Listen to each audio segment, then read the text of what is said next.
Γεια σας και καλώς ήρθατε στο κανάλι μου. Σήμερα θα ήθελα να δούμε λίγο ένα θεματάκι με προβλήματα στα πόδια. Βλέπετε εδώ πέρα ένα ποδαράκι που έχει ανάμεσα στο τελευταίο και στο προτελευταίο δάχτυλα.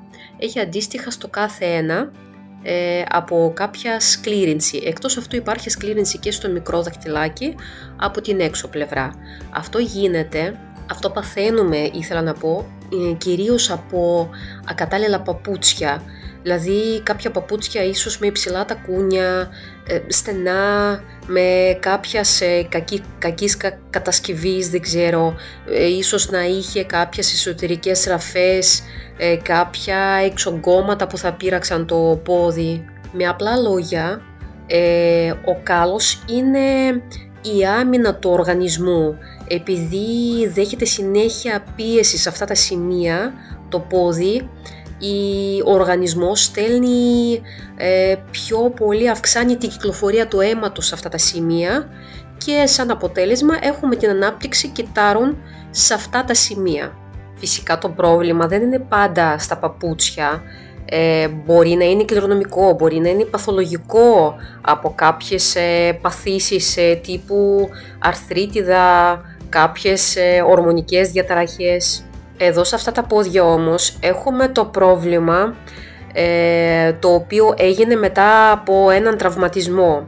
Τραυματίστηκε το μικρό δαχτυλάκι και δεν έγινε καλή σωστή δουλειά, βασικά δεν έγινε καθόλου δουλειά, γιατί το κορίτσι δεν πήγε καθόλου στο νοσοκομείο, σε γιατρό, και ενώθηκαν τα κόκαλα, τα οστά, όπως να είναι, και ακόμα δεν έχει πάρει τη σωστή θέση το δαχτυλάκι αυτό. Και όταν πειράζω το μικρό δαχτυλάκι, όταν το αλλάζω θέση, όταν προσπαθώ να το πάω λίγο πιο έξω για να καθαρίσω ανάμεσα, εκείνο πονάει. Η δουλειά μου παρόλα αυτά είναι να βοηθήσω. Αυτό θα κάνω. Και λοιπόν ήθελα να σας πω ότι στα πόδια γενικά δουλεύω με αυτά τα καπελάκια τροχού που τα αλλάζω, κάθε πελάτησα έχει το δικό της, οπότε το δουλεύω, το πετάω, δεν υπάρχει πρόβλημα, δεν χρειάζονται αποστήρωση. Έχουν διαφορετική σκλήρινση όπως και οι λίμες, διαφορετικά grit, από 100 και 80 και 120 και 150 αν θυμάμαι καλά. Όσο πιο μικρός ο αριθμός, τόσο πιο σκληρή επιφάνεια έχει. Εγώ για τη δουλειά μου προμηθεύομαι συνήθως σκληρότητας 80, που είναι για πολύ σκληρά σημεία, για το πέλμα, για τη φτέρνα. Για τα δαχτυλάκια όμως χρησιμοποιώ ένα λίγο πιο μαλακής σκληρότητες, 180 grit, γιατί είναι πιο μαλακές οι περιοχές και να μην τραυματιστούν. Γενικά είναι πολύ βασικό να μην τραυματίζουμε στα πόδια, γιατί φεύγοντας η πελάτησα, αν έχει πληγές πάνω στα πόδια, είναι πιο εύκολο να κολλήσει αφού φύγει από σας. Και πιστέψτε με, δεν προσέχουν όλες και δεν πάτε εσείς να καθαρίζετε και να απολυμάνετε και να αποστερώνετε τα εργαλεία, δεν θα βρείτε άκρη. Εν τω μεταξύ, εγώ τόση ώρα δεν σας λέω τι κάνω. Πέρασα λοιπόν με ένα καπελάκι σκληρότητας 120 grit μπροστά κάθε δαχτυλάκι, να πάρω όλη αυτή τη σκλήρωση που υπάρχει στο μαξιλαράκι από την μπροστά πλευρά του κάθε δαχτύλου. Όλες οι κινήσεις μας είναι απαλές, η ταχύτητα του τροχού να μην είναι πολύ μεγάλη, κάπου εξαρτάται τώρα τη δύναμη που έχετε ο τροχός, κάπου στη μέση να τον έχετε. Επίσης δεν σταματάμε σε ένα σημείο, γιατί μπορεί να κάψετε την πελάτησα. Αυτή τη στιγμή είπαμε ότι υπάρχουν σκληρύνσεις ανάμεσα στο μικρό δαχτυλάκι και στο προτελευταίο. Για να φτάσω σε αυτά τα σημεία, χωρίς να πονέσω, χωρίς να πληγώσω την κοπέλα, βρήκα ένα φρεζάκι από αρτέσιο. Στο site έγραφε ότι είναι για επονύχια, που αρχικά εγώ γι' αυτό το πήρα, για να καθαρίζω από πίσω, από κάτω τα νυχάκια, όταν κάνουμε πρόσθεση, όταν κάνουμε επιμύκνηση. Ναι, αλλά προχθές μπήκα στο site και διάβασα ότι είναι και για ποδολογικές εργασίες, οπότε σκέφτηκα πως θα μπορούσα εγώ να το χρησιμοποιήσω και στα πόδια. Και λοιπόν, κορίτσια, απορώ γιατί δεν το έκανα πριν. Με έκανε καταπληκτική δουλειά, χωρίς πλάκα. είναι αρκετά μαλακό για να μην με εκδέρνει το δέρμα γύρω-γύρω από τη σκλήρινση, αλλά ταυτόχρονα είναι και πολύ σκληρό, είναι αρκετά σκληρό για να μπορέσει να μου δουλέψει τη σκλήρινση αυτήν. Εν τω μεταξύ, εγώ τόση ώρα που μιλάω, δουλεύω όμως κεντρικά που υπάρχει σκλήρινση, είναι κονική σκλήρινση, οπότε υπάρχει ρίζα κάπου στο βάθος η οποία έρχεται ανοίγοντας κονικά προς την επιφάνεια. Οπότε θα πρέπει σιγά σιγά να δουλεύουμε μία με το τροχάκι, μία με το κοφτάκι. Δουλεύουμε σιγά σιγά, αφαιρούμε στιβάδες δέρματος. Θα δείτε όσο θα κόβετε, αυτό θα βγαίνει λίγο προς τα έξω, σαν να το σμπρώχνει κάτι από μέσα και σιγά σιγά θα βγει όλο το σκληρό. Οι πιο προσεκτικές από εσάς σίγουρα θα είδανε στην αρχή, πριν ξεκινήσω να δουλέψω αυτή την σκλήρινση, υπήρχε μία τελίτσα μέσα, αυτό ήταν αίμα που είχε ματώσει αυτό το σημείο από την πίεση που δέχτηκε μέσα στα παπούτσια. Φανταστείτε τι πόνο είχε η κοπέλα αυτή. Εμείς συνεχίζουμε αλλάζοντας πλευρά, αλλάζοντας κατεύθυνση ίσως του τροχού, να δουλεύουμε αυτή την περιοχή πιέζοντας πιο πολύ κεντρικά για να μπορέσουμε να βγει το κέντρο της σκλήρινσης, γιατί αυτός είναι ο στόχος μας.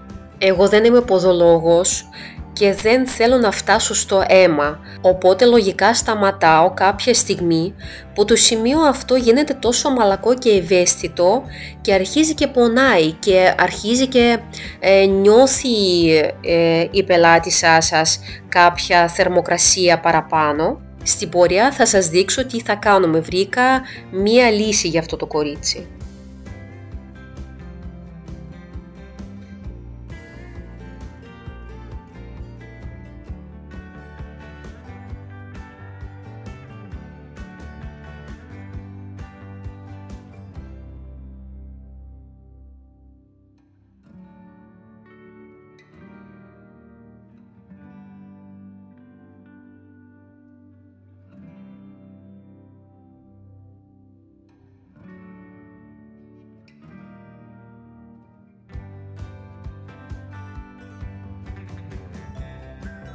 Εδώ πάλι χρησιμοποιώντας το καπελάκι με 120 grit χρησιμοποιώ να δουλέψω αυτή τη σκλήρινση που είναι πάνω από το δάχτυλο, έτσι στο πλάι, εκεί πέρα που τρίβεται με το παπούτσι που έχει επαφή.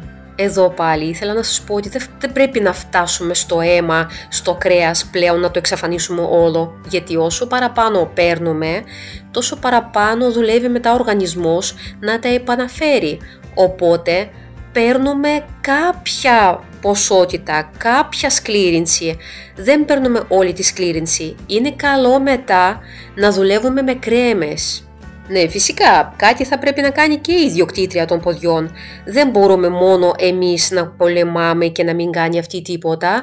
Θα πρέπει να προμηθευτεί κάποιες κρέμες, κάποιες αλυφές που θα μαλακώνουν αυτά τα σημεία και σιγά σιγά αντίστοιχα αν δει λίγο σωστά και τα παπούτσια της και θα βάζει αντίστοιχα και τις κρέμες και θα κάνει όλα τα βήματα αυτά σωστά, σιγά σιγά με το καιρό θα εξαφανιστεί αυτό το πρόβλημα.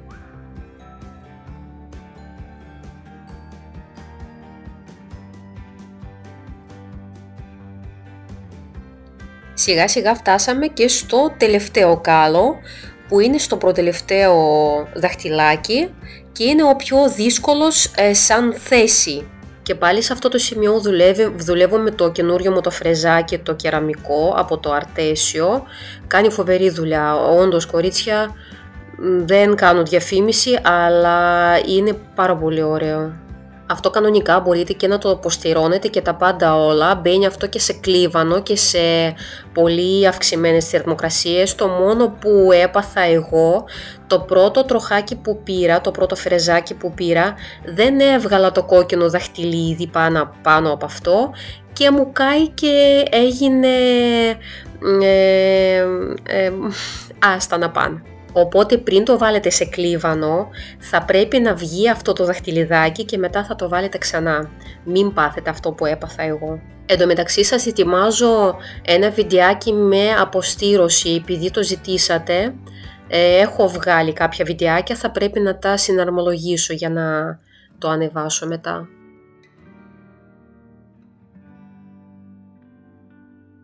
Πάλι εδώ πέρα με δουλεύουμε μια έτσι, μια γιουβέτσι όπως βολεύει.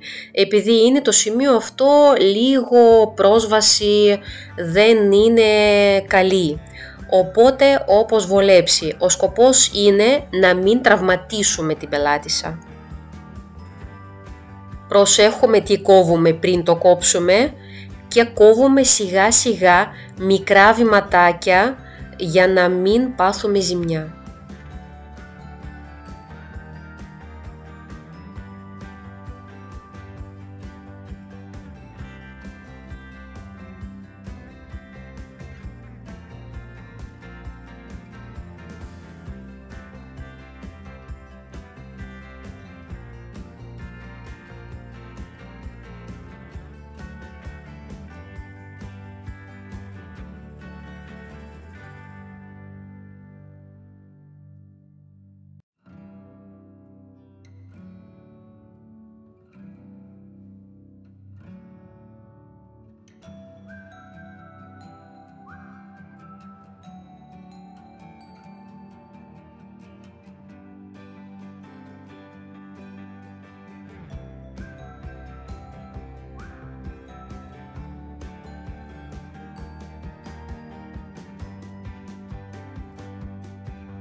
Και τέλος θέλω να σας δείξω κάποια προστατευτικά για τους σκάλους, για τις σκληρύνσεις γενικά στα πόδια. Πήρα από φαρμακείο αυτά, είναι αφρόδης υλικό και έχει τρυπούλα στη μέση. Θα το κολλήσετε για να είναι η σκλήρυνση εκεί στην τρυπούλα, για να μην δέχεται τόση πίεση πλέον. Είναι πολύ οικονομική η λύση αυτή. Εκτός αυτού προμηθεύτηκα αυτό εδώ το μαξιλαράκι, να το ονομάσω. Είναι πάλι προστατευτικό από σιλικόνη και κοστίζει γύρω στα, δεν ξέρω, εξαρτάται την εταιρεία που θα βρείτε, 7, 10, 12 ευρώ εκεί. Είναι λίγο πιο ακριβή λύση, αλλά πιστέψτε με, αξίζει. Προμηθεύτηκα επίσης μία κρέμα που θα μαλακώσει αυτά τα σημεία και θα συνεχίσει να μαλακώνει. Εμένα προσωπικά μου αρέσουν τις Gevol οι κρέμες και τα πάντα γενικά τα προϊόντα της Gevol.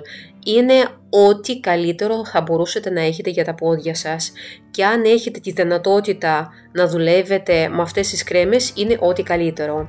Εγώ όμως βρήκα αυτή την κρέμα, είπα να δοκιμάσω και αυτήν να δούμε τι δουλειά θα μας κάνει. Είναι πιο φτηνή από την αντίστοιχη της Gevol, απλά θέλω να δω αν αξίζει να σας την διαφημίσω. Δεν έχουμε όλη την οικονομική άνεση να έχουμε τα ακριβά προϊόντα, να δουλεύουμε με ακριβά προϊόντα. Οπότε είπαμε λοιπόν απλώνουμε την κρέμα σε σημεία που θέλουμε να μαλακώσουν, εκεί στις σκληρύνσεις, καλά και βάζουμε αυτό το μαξιλαράκι να μας βοηθήσει να πάρει τη σωστή θέση το πόδι, τα δάχτυλα να μην τρίβονται μεταξύ τους μέσα στο παπούτσι για να μην ξαναπάθουμε αυτό που είχαμε το πρόβλημα. Εγώ θέλω να ελπίζω πως σας βοήθησα έστω και σε κάτι, έστω λίγο. Είδατε κάτι και ακούσατε κάτι καινούριο και θα το εφαρμόσετε και στη δουλειά σας.